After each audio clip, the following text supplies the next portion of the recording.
എന്നാൽ പൊള്ളുന്ന സാംസ്കാരിക കേരളത്തോട് അവർ ഉറക്കെ വിളിച്ചു പറയുകയാണ് എം സ്വരാജിന്റെ പേര്.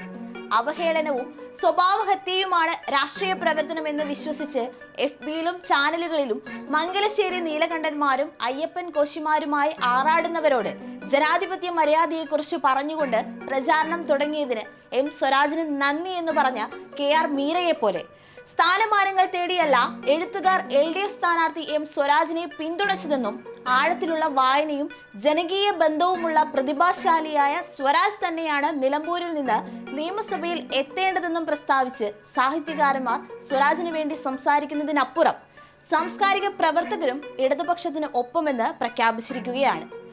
സാഹിത്യകാരന്മാർ സ്വരാജിനായി ഒത്തുകൂടുന്നത് അധികാരത്തിന്റെ അപകർഷണത്തിന് വേണ്ടിയാണെന്നാണ് കഴിഞ്ഞ ദിവസം പ്രതിപക്ഷ നേതാവ് VD സതീശൻ പറഞ്ഞത്. ഇതിനുള്ള വ്യക്തമായ മറുപടിയായാണ് സാംസ്കാരിക രംഗത്തുള്ള ഇവരുടെ പിന്തുണ വ്യക്തമാക്കുന്നത്.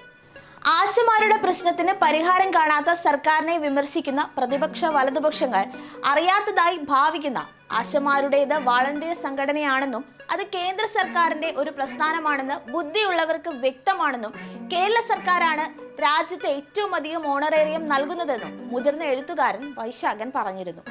പരിസ്ഥിതി പ്രവർത്തകനായ അഡ്വക്കേറ്റ് ഹരീഷ് വാസുദേവൻ ഉൾപ്പെടെയുള്ളവരും സ്വരാജിനൊപ്പം അദ്ദേഹത്തിന്റെ നിലപാടിനൊപ്പം നിലകൊള്ളാനാണ് ആഗ്രഹിക്കുന്നത്. KR മീര, ബെന്യാമിൻ, ദീപ നിശാന്ത്, ഹരിത സാവിത്രി, AE സുധീർ തുടങ്ങി ഒരു വിഭാഗം എഴുത്തുകാർ എം സ്വരാജിന് വേണ്ടി രംഗത്തിറങ്ങിയിട്ടുണ്ട്. S ശാരദക്കുട്ടി ഉൾപ്പെടെ പലരും നിലപാട് വ്യക്തമാക്കിയിട്ടുമുണ്ട്. സ്വരാജ്, ഈ ചെറുപ്പക്കാരനിലാണ് ഞങ്ങളുടെ പ്രതീക്ഷ. ഇജ്ജ് നല്ലൊരു മനസ്സിനാകാൻ നോക്ക് എന്ന നാടകം പിറന്ന മണ്ണിൽ മനുഷ്യത്വത്തിന്റെ മഹാസന്ദേശം പകരുന്ന പ്രസ്ഥാനം വിജയിക്കേണ്ടത് അനിവാര്യതയാണെന്നാണ് അവർ ഒന്നിച്ചു പറയുന്നത്.